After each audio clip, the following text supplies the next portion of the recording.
Hello everyone and welcome back. In this is not a special video, but this is my entry of my own challenge.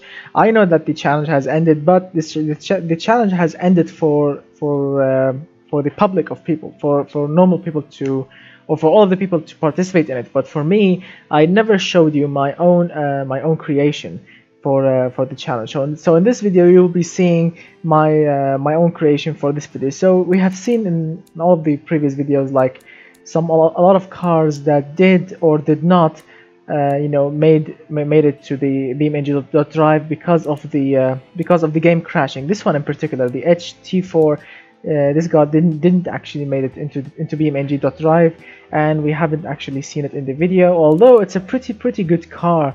Drivable, sporty, economical. It's really good, and unfortunately each time I was exporting it and I was pressing the button to export it to BeamNG.drive game, the automation game kept on crashing. And still, actually, I've tried it this morning. Also, which cars did also, I don't know, there are some cars that haven't actually made it to BeamNG.drive. Alright, so before we continue with this video, I would love to remind you, please, if you enjoyed the video, remember to hit that like button, to get subscribed if you are new to the channel, and of course to hit that notification bell button to get a notification each time I release a new video. So in this video you'll be seeing my own creation, which is this one, the VTOL 300T. It's obviously a hatchback, which is according to my own rules, as you will see right now. So what we have here, let's start from the beginning. So we have an aluminium panels, space frame, semi-space frame chassis, aluminium also for the chassis itself, or aluminum, whatever you want to call it. Front transverse engine placement, McPherson strut for the front suspension, semi-trailing arms for the rear suspension, because I want to keep it simple and I want to keep it cheap as well. I mean, yes, of course, the space frame chassis, it's not cheap. It requires a very advanced factories to be made, and requires some good time of engineering. And the same goes for the aluminum for the panel materials or the body materials. Yes, so the car is a little bit advanced when it comes to materials, but when it comes to parts that require service, like the suspension, the engine, these parts are not really expensive, because when people all want to own this car, they want to service it, they want to change the springs, the bushings, the arms, whatever, and all these things cost money. But these designs, the McPherson strut is the most basic and simple design for small hatchback cars, which is it's very successful. It doesn't require that much time to be engineered. It's sporty, it's comfortable, it serves the nation very beautifully. Semi-trailing arms is for the same idea. Torsion beam is well, it's good, but it's so super cheap. I don't want to go with super cheap. I want to keep it cheap and cheerful at the same time. So semi-trailing arm seems like the silver lining between double wishbone and the torsion beam. Yeah, that's why I kept it semi-trailing arm with +1 quality on the chassis to keep it much better. Moving on to the engine, we have an inline 4 engine, aluminum block material, 79.5 millimeters on the bore, 80.6 millimeter on the stroke, which equals 1600 cc engine on the dot exactly. Dual overhead camshaft, 4 valves per cylinder, aluminium cylinder head material, variable valve lift technology, forged steel crankshaft, lightweight forged connecting rods, and lightweight forged pistons, and +1 quality. Although I don't actually need the +1 quality. Yeah, I don't actually need it. Right, so 0 quality. Moving on, we have 9.6 to 1 is the compression ratio, with 68 on the cam profile and 100 on the VVL profile, with of course variable valve timing on all cams, and +1 quality here. We have a single turbocharger, ball bearing internals, 511 horsepower supporting intercooler, 48mm on the compressor, 34.5mm on the turbine, maxed out air ratio, and 16 psi of boost, with +2 quality. Because, as I have mentioned with the rule video, yeah, you should you should never exceed 50 on the production and the engineering time. So 48.5 seems appropriate. Direct fuel injection, individual throttle bodies, the standard intake manifold according to my rule, because I want to keep the service cost and the engine noise low. Premium 95 octane fuel because it's available everywhere. 13.5 is the air fuel ratio, 59 on the ignition timing, and 9. Oh, ooh, I remember why it's +1 quality. Sorry about that. So this one should be +1 quality. I forgot, because yeah, with 0 quality, yeah, it's gonna have some kind of stress, but +1 quality, job done. And it's below 50, so yeah, it's below 50. So I haven't broken any rules yet. What else? 9200 RPM, +1 quality. We have this single pipe exhaust system, short cast headers, 3.2 inch exhaust diameter, high flow 3-way catalytic converter, straight through first muffler and a straight through second muffler. I was actually thinking about, putting a reverse flow muffler and bypass valves, which seems very appropriate, especially in 2018 sports cars, because you press the sport button and the exhaust valves will open. Not in the engine, no, the muffler exhaust valve will open. That's what's called bypass valves, and the exhaust will become much more loud and much more airflow. But all of this will add weight to the car, and I don't want to add weight. +4 quality, and the results is 303 horsepower. I know it's like extra 3 horsepower, but with the weight of the car you will not feel it. So 303, 205 pound-feet of torque seems very appropriate. 20.9% of fuel efficiency. It's not actually super efficient, but it's still efficient. We are using nearly all of the available octane, and of course the emissions are low, which is good. Engineering time below 50 on the engineering and production units, perfect. 70 on the engine reliability, so the engine is reliable. It's smooth, it's responsive, it's quiet with the hint of a super sport exhaust system. This is how it looks from the outside, and this is how it looks from the inside.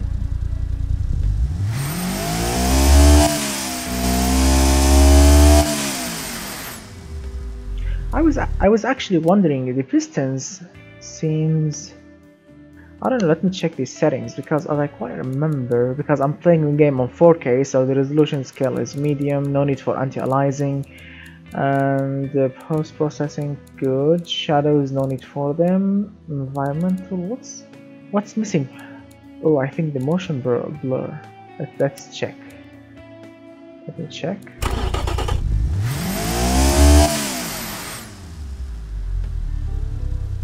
Something is quite weird when you play the game on 4K. I don't know, but the graphics are looking beautiful.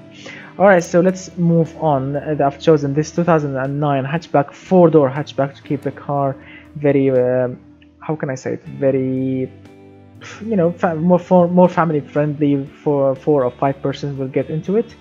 0 quality on the body and the fixtures. I've chosen my own color, which is the silver shadow. Looks very beautiful on it. And the fixtures are very simple. Those twin beautiful headlights, and of course like a little line grille gives the car more aggressive look below the headlights, and the medium grille, front company logo, the license plate holder. Of course you have twin side vents, and of course the little small grille down there with a front lip and fog lights down there. We have side mirrors, side vents with of course side indicators, door handles, fuel filler cap, these aggressive looking tail lights integrated with the color of the car and the housing inside, the VTOL logo with 300T badge, of course the company logo, and the license plate holder down grille with twin exhaust pipes, fog lights. Of course when you turn on the front fog lights, these will turn on red to alert people behind you in the fog that there is a car in front of them. Rear lip to provide downforce. Yes, it's active, don't worry, this is active, this is not just cosmetic. And we have a third brake light, and of course we have an antenna on the roof We have this vent here. Look how it looks very aggressive, very beautiful with these sporty looking rims with lug nuts, not center lock, lug nuts. Alright, moving on. We have all-wheel drive. We have all-wheel drive, transverse, manual gearbox, 6-speed, and we have 6.15 to 1 is the final drive with 244.2 kilometers per hour is the gearbox top speed, and 48 on the spacing. I've chosen also geared limited slip differential because it's more appropriate. 41% of the power going to the front, 59% of the power going to the rear, zero quality. We have radial hard long life tires. 215 is the front tire width, 205 is the rear tire width with 18-inch rim diameter, 650 is the tire diameter with plus 5 on the front rim offset and plus 10 on the rear rim offset. Alloy rims, zero quality. Ventilated 3 pistons front disc with 300mm size. Ventilated rear discs with 2 pistons and 260mm rear size. And this is, I don't know why it's 0.1% of brake fading. When I exported the game, this was 0. I don't know what happened. So yeah, so 57 on the pad type, although it used to be 54 or 55, but I don't know. Brake base, 64% of brakes goes to the front, 36% of brakes going to the rear, zero quality. We have downforce, 55 on the downforce. We have cooling flaps, active cooling flaps to provide cooling if the engine cooling temperature rises over more than the limit.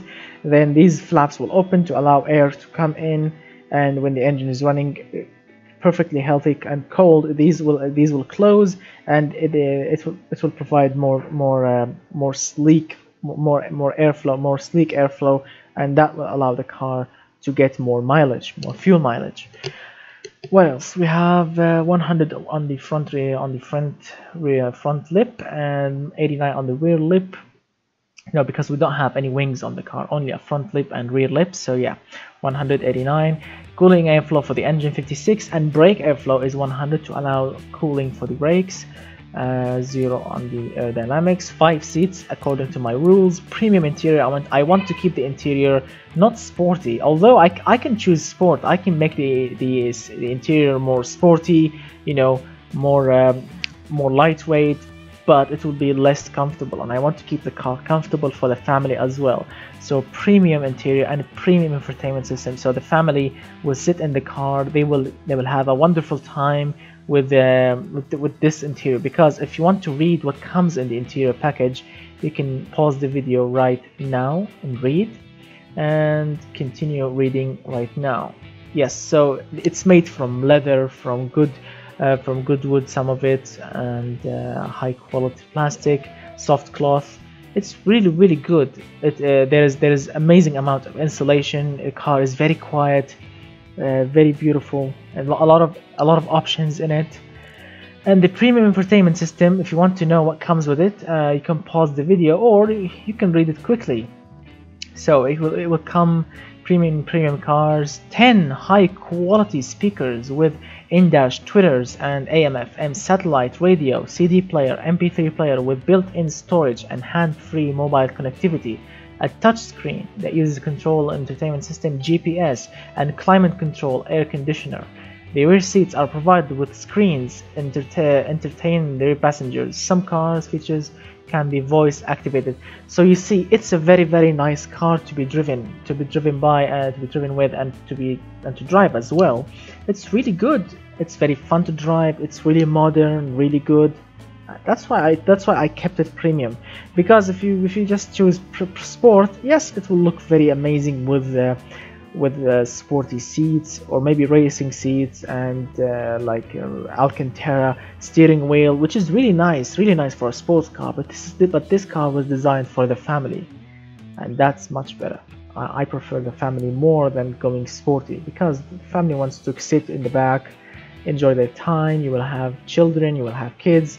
Yes, they want to enjoy their time well, and there are screens in the back, so they can put their movies, they can listen to the radio, they can do whatever they want. It's really awesome. Moving up, We have electronic variable power steering, which is very advanced, very light for the lack of fluids and pumps and whatever. It's very good. And electronic stability control, no need for launch control according to my rules. +1 quality here. Advanced 10 safety, so the car is very safe. Like the safest equipments are already in the car. If you want to know what comes with this package, you can pause the video right now and to read what comes in this package. 0 quality here. We have a progressive springs, yes, progressive springs, semi-active dampers and active sway bars with a pretty much custom suspension setup. -1.5 degrees of camber to the front, -1 degree of camber in the rear. Spring stiffness 4.20 to the front, 4.40 to the rear. The damper stiffness 3.20 to the front, the same to the rear. Sway bar thickness 3400 to the front, 3000 to the rear, and 182.6 millimeter is the ride height, and 0 quality. My throat is starting to hurt, but in the sake of the video, I have to soldier on and continue. So these are the engine specs and the body specs. Let's go to the market section. So the car costs with 10% margin 27 grand or $27,769. That's cheap in today's money. That's really cheap if you want to buy a 300 horsepower all-wheel drive, premium interior, premium infotainment system with sporty suspension / comfortable, with 60 points on drivability, 41 points on sportiness, and 21.5 points on comfort. It's prestigious, it's very safe, it's very practical, it has good utility points. This is irrelevant, I don't care here. 71.8 points on reliability, very reliable. Environmental resistance is very good also. And it can get 26.5 miles per gallon, that's also good. Emissions are very low. Perfect. I like this car. Totally perfect in real life. In the test track, the car weighs 1638.9 kilograms. Not bad. Weight distribution 54.6% to the front, 45.4 to the rear. Power to weight ratio is very good. Towing capacity nearly 2 tons. That's very nice. That's very nice. Load capacity 724.5 kilograms. We have active downforce, no brake fading. Stopping distance is perfect. Top speed, it's not bad, and of course 0 to 100 time in 5.34 seconds, 5.3 seconds. That's very quick, and quarter mile in 13.8 seconds. That's also quick for a 300 horsepower hatchback, family hatchback. That's really awesome. So it looks very good. And let's just test the time and see. So it can do this track in 2 minutes 27.62. That's not bad. Really good for a 300 horsepower. This is not light. I mean, yes, the chassis and the body are light, but the interior of the car, it's a heavy interior. I'll admit it, but still good. Still very good. So now let's save the car. I've already exported this car to beamng.drive, so we can drive it over there. So the fixtures, I forgot to mention, yes, there is a sunroof on the top. So yeah, now let's move to the beamng.drive and continue and test this car even more. Alright, so we are back now in beamng.drive. This is the VTOL 300T again. Now we will try it and test it. Test the acceleration, the braking, and the handling and everything else. So the car sounds very good. We have headlights, and let's see what we have here. We have indicators on the front, on the sides, and on the rear. That's really good. Let's see, we have reverse light, we have brake lights. That's good. Perfect. Alright, let's test the car and see what's what. 3, 2, and 1, and go. Nice wheel spin. First corner, braking, turning in. Nice. So far it's very precise.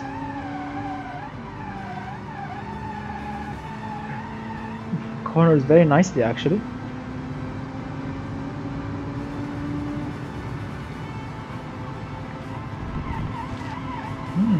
very precise. I like precise cars. Wow, if this suspension tune works well, I will use it always. Because it's very challenging to find the perfect suspension tune for all-wheel drives and front-wheel drive cars. Rear-wheel drive cars, it's very easy to make. It's very easy to make a suspension tune for it, but for all-wheel drive sports cars, it's really challenging because the car understeers so much usually. And here I think we have some great news to report. So the car is very quick. Yes. Oh, no. Wow, that was close. That was very close. Wow.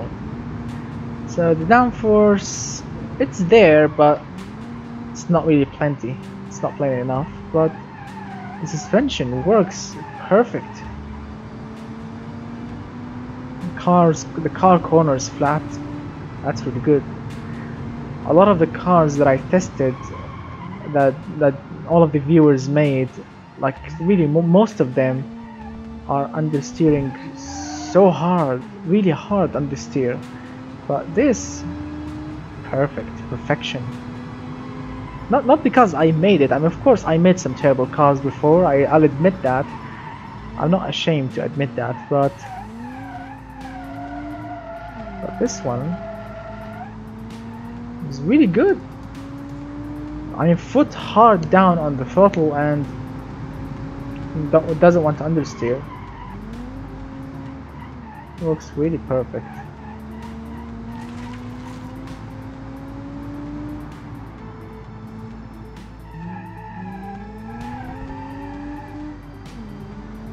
Wow, it's enjoyable. It's really enjoyable. Let's do another lap.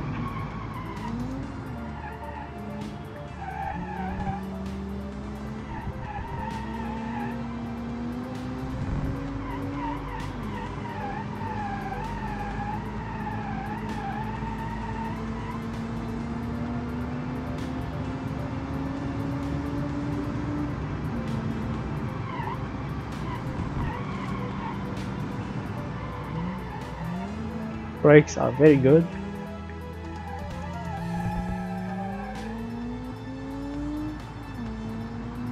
The car sounds good too.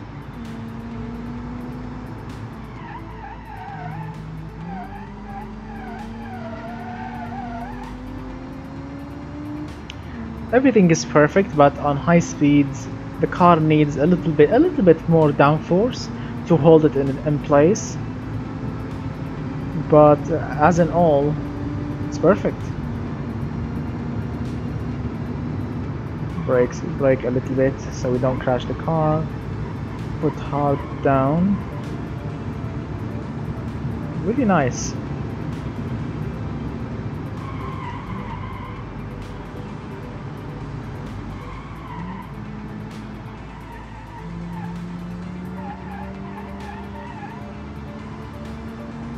Really nice. Wow.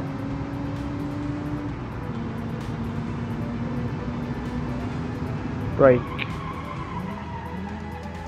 hard.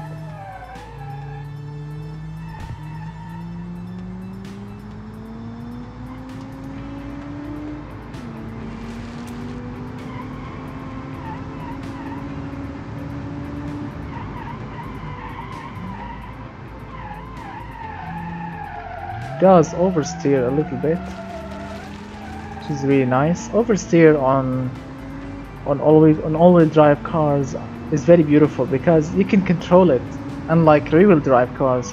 If a rear-wheel drive car oversteers, you need to be, I mean, especially in high-powered ones. I'm not talking about, for example, the Toyota GT86. Yes, it's rear-wheel drive cars, but the engine is gutless, so the engine is very low on power, so it's really fun to get it oversteers. But on high-powered cars, it's a nightmare. Like for example, on a Dodge Hellcat, for example, Challenger Hellcat. Can you imagine if the car is if you are cornering and the car suddenly oversteers? Well, you have two options: open the door and bail out, it's like throw yourself out, or well, man up and pray to God to maintain a very good cornering speed and cornering angle so you don't crash the car. Yeah, but on all-wheel drive cars, if a car is oversteering, it's very fun because it's very controllable. If you are wondering where am I going, I'm going to the handling circuit because I want to test more cornering. Alright, let's go. Brake, check down. Alright, brake.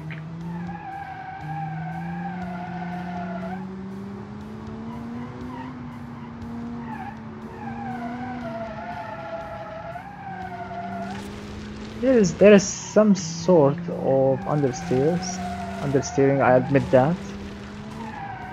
But all in all, the car is cornering really hard because I don't want to.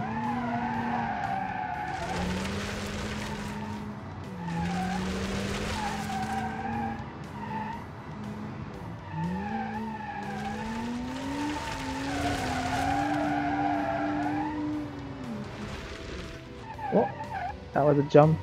Sorry about that. So far so good actually.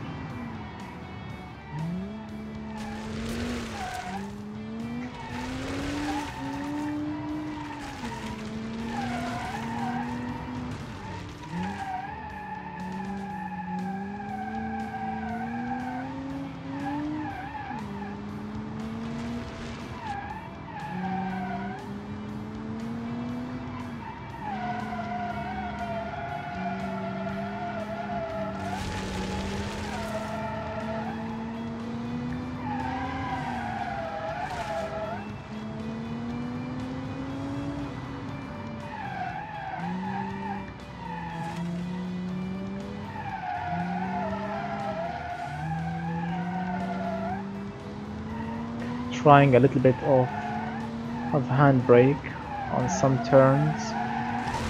No, that wasn't successful. So no handbrake. We have broken the suspension a little bit. Yes, the suspension is broken because of that hit, unfortunately. Even with the broken suspension, the car is cornering so nicely.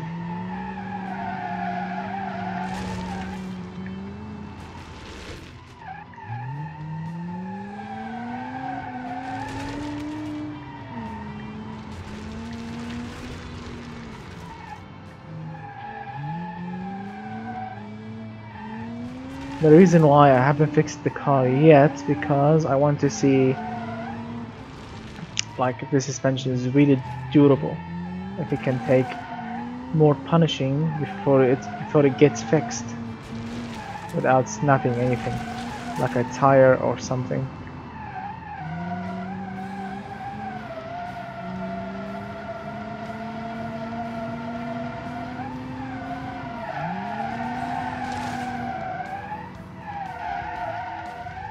So far so good actually. Let's fix the car because we have bented the suspension. Alright.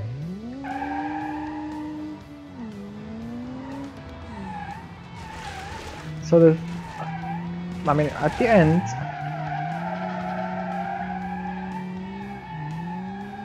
come on, I want to drift it. Can we actually drift it? Nope. It's not a 400 horsepower car, but I mean, yes, if I want to make a donut, yes, it's very possible, but to maintain like a drift around a roundabout, that requires really high amount of power. Okay. It's really nice. So I hope that you really enjoyed this car, guys. So this is the VTOL 300T, my own creation to participate in the challenge. So again, congratulations to all the winners that won that challenge, and this is by far it's one of the winners. This car is one of them because it corners really flat, and it doesn't really understeer. I mean, there is like 5% of understeering, but it's really fun to drive, and the engine works really well with this transmission. So all in all, it's a winner. I hope that you enjoyed the video, guys. So please remember, if you enjoyed the video, hit that like button, get subscribed, and share the video if you want to share it. And of course, hit that notification bell button so you can get a notification each time I release a new video. And of course, you can share the video if you want to share it. So before we end the video, let's do some donuts and then end it all. So rev the engine.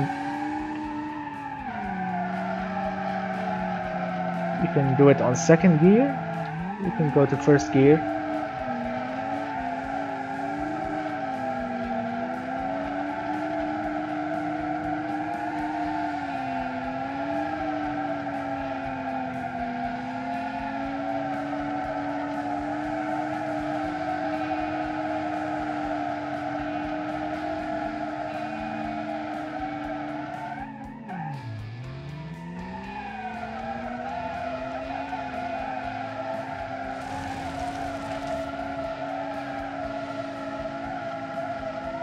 That's nice. That is really nice.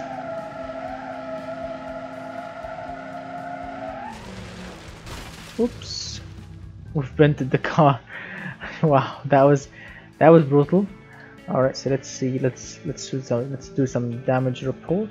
What happened? Suspension bent. Yep, a little bit.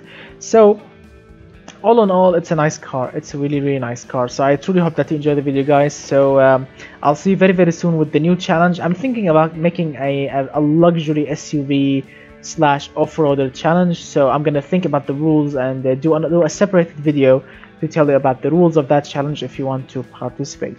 So thank you so much, guys, for watching, and let's slow the time a couple of times. And before we say goodbye, let's make a really nice, donut. Who doesn't love donuts? Everyone loves donuts, right? So thank you so much, guys, for watching, and goodbye for now, my friends.